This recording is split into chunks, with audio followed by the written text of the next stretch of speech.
اي حد عنده سكينه تلمه ما بيتقطعش، مقص بايظ عايز يتسن، اتفرج على الفيديو ده. كل السكاكين اللي عندكم هتبقى حاميه موس عند اقدم محل موجود في العتبه في شارع العطار. بيسن السكاكين لحد دلوقتي من سنه 1950. ازاي بيسنوا السكينه والمقص ومكن الحلاقه عند محل الاسكندراني. انا اسمي محسن محمد محمود، يعني في الصنعه دي وانا عندي 10 سنين اولا ما شاء الله. وبعدين جيت وقفت هنا مع والدي لغايه دلوقتي كده. عندك كام سنه دلوقتي؟ عندي 70. ما شاء الله، ربنا يديك العمر. الله يخليك والصحه يا رب. الله يخليك. بدأ ازاي بقى؟ قول لي الوالد ولا الجد اللي بدأ؟ الجد. كان اسمه ايه؟ كان اسمه محمد. حاج محمد. اه. بدأ سنة كام؟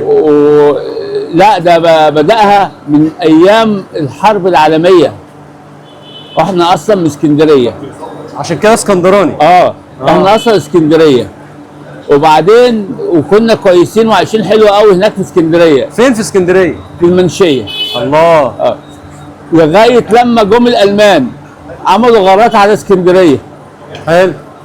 فاسكندرانية كتير جدا هاجوا سابوا اسكندرية ونزلوا على القاهرة. لأن قالوا ده خلاص، ده الألمان بقوا في العالمين، خلاص ده يومين ثلاثة هيلاقيهم دخلوا اسكندرية. فسابنا مش أنا ما كنتش موجود في الوقت ده طبعا. فسابوا اسكندرية ونزلوا على مصر. فتح محل، وكان هو اول واحد تقريبا يسن بالكهرباء. كان اياميها الحجر اللي هو ايوه، اشرح لي بقى كان زمان بيسنوا ازاي؟ زي الحجر اللي هو برجليه كده، يسن برجليه. الحجر كان نوع ايه؟ رخام؟ جلخ يقطعه من المقطم كده، من الحجاره الجير دي اللي هي البتاع. حلو. دي حاجات قديمه يعني. مش يعني الحجاره دي ليها عمر طبعا. طبعا. لها عمر وتتبري وتترمي وتتجدد زي اي حاجه. ما شاء الله. فطبعا لما نزل مصر هنا طبعا حاجه جديده واول مره يعملوا يشوفوها. يعني هو جاب الحجر من ايطاليا، او جاب الفكره من ايطاليا بتاعت الكهرباء وبتاعت الحجر بقى. كانت سنه كام بقى فاكر؟ كانت سنه كام؟ يعني مثلا في الثلاثينات، وبعدين نقلنا هنا في العطار في العماره كده. انتوا في العطار بقى لكم كام سنه بقى؟ لما نقول في الخمسينات. احنا بيجي لنا ناس من بلاد. انا بيجي لي ناس من السعوديه، من ليبيا، من الكويت، من الصعيد. عشان تسن. تعليم الشغلانه دي بقى سهل ولا صعب؟ لا صعب. صعب، مش اي حد، فيها مخاطر كتير. لها مخاطر كتير، ولازم ما ينفعش واحد كبير يتعلم. يعني انا كده لو قلت لك علمني مش هينفع. لازم اخش وانا عندي كام سنه؟ يعني مش اقل من 10 سنين. ما اقدرش ابيع اي حاجه. لان لما يجي زبون يجي ياخد مني الشغل ويجي يعمله، يقول لي الله ينور، مش يجي يمسك في خناقه يقول لي ايه اللي انت مديهولي ده. بتشتغل بايدك لحد دلوقتي؟ والله العظيم. يعني اشوفك كنت شغال بايدك؟ عباره عن الفويلات اللي انا بقول لك عليها، بتطلع من الحجر البركاني. من الحجر البركاني. حلو. بتتعمل طبعا، مش اي بقى البلاد بس اللي فيها عندها بس الخامه دي. انهي بلاد؟ زي امريكا فيها وروسيا فيها والصين وكل البلاد اللي فيها الحاجات دي. وبعدين حتى لو ما عندهمش الحاجات دي، هم بيجيبوا بنستورد خامات ويصنعها، وبعدين طبعا بنشتغل كده اهو. مفيش ميه ولا حاجه؟ ميه جنبك، لازم الميه. السلاح بيسخن في ايديك. حلو.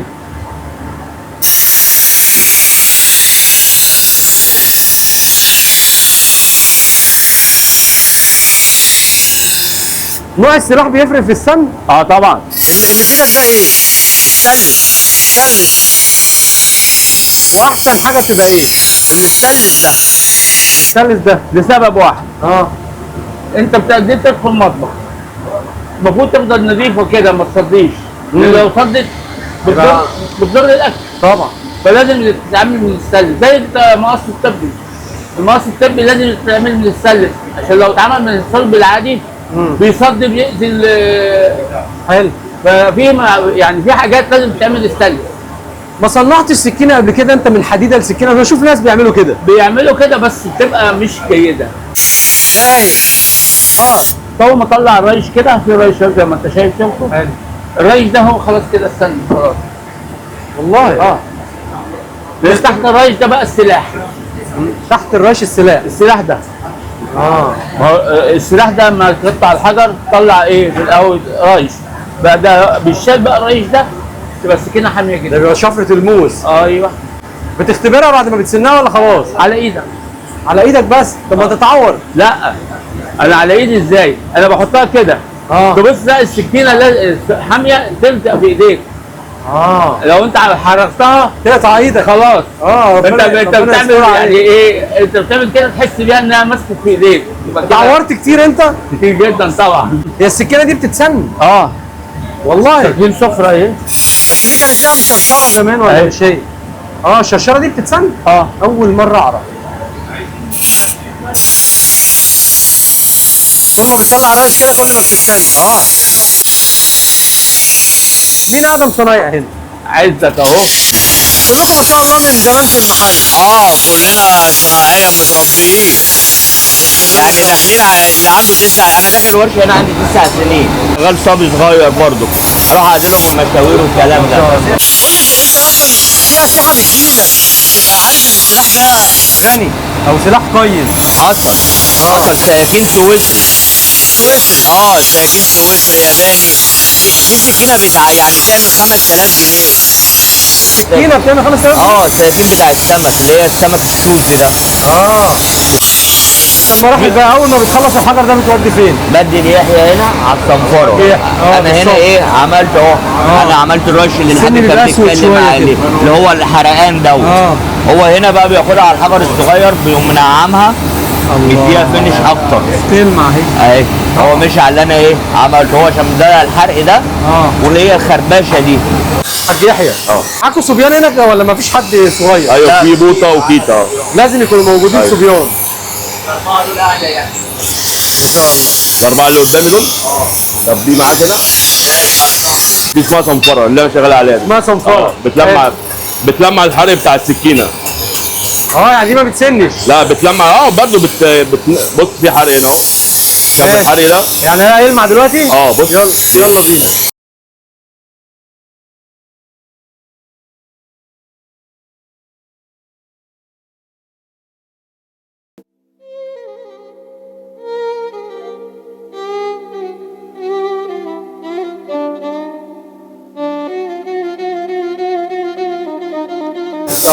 اتلمعت اهي. ايوه بقى. ايوه. والجسم نفسه بيتلمع ده؟ ايه؟ الجسم ده لو شلته يصدي. وده محمود اهو صبي صغير ابن عمي. حوده. ده ابن اخويا وده ابن اخويا برضه.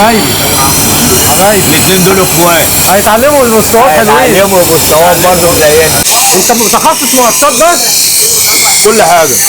بس انت ماسك المقصات. بعمل كل حاجه. ايه اللي يفرق المقص عن السكينه بقى في التلميع في السن؟ ايه اللي يفرق؟ ايه اللي يفرق؟ المقص عن السكينه. المقص اصعب. السكينه سهله جدا. اصعب في ايه بقى؟ اشرح لي. بنفكه ونمسحه. انت بتفك المقص حتتين اهو. بنفكه وبعد كده نصنفره بعد كده نربطه تاني. بعد كده يجي هنا تاني. كذا مرحله. المقص اصعب. المقصات دي في حاجات غاليه جدا. طبعا. المقص اللي ايدك ده بتاع مين؟ ترزي ولا ايه؟ ده ايطالي. ايطالي. ترزي بتاع ترزي؟ بيعمل له 450 جنيه. اغلى مقص جالك كان كام؟ ممكن 2000. 2000 جنيه. 2003. هنا بقى القسم ده بتاع ايه؟ هنا بيربط. بيفك وبيربط. عرفني بقى انت واللوسته. اول حاجه المقص بيتفك وبيرجع اسمك الاول. محمد. واللوسته؟ عامر. لوست عامر. ما شاء الله. المقص بيتفك الاول هنا على البنك. لازم يتفك.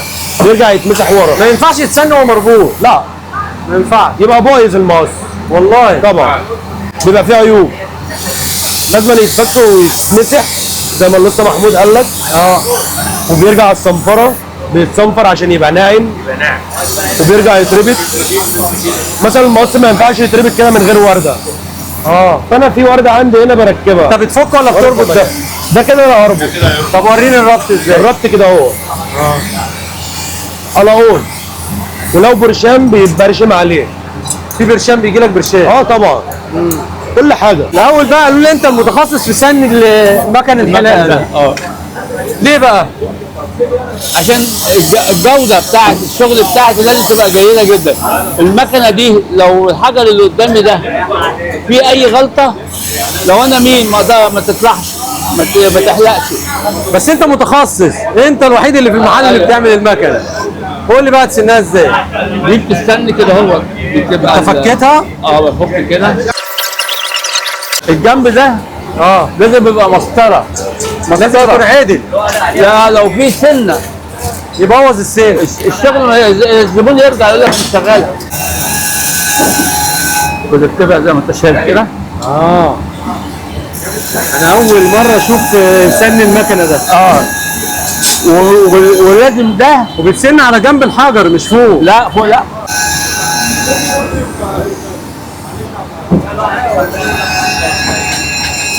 كده خلصنا. هو بس عنده مشكله لما مقصود بنغيره له. انت بتصلح كمان والله. ما شاء الله.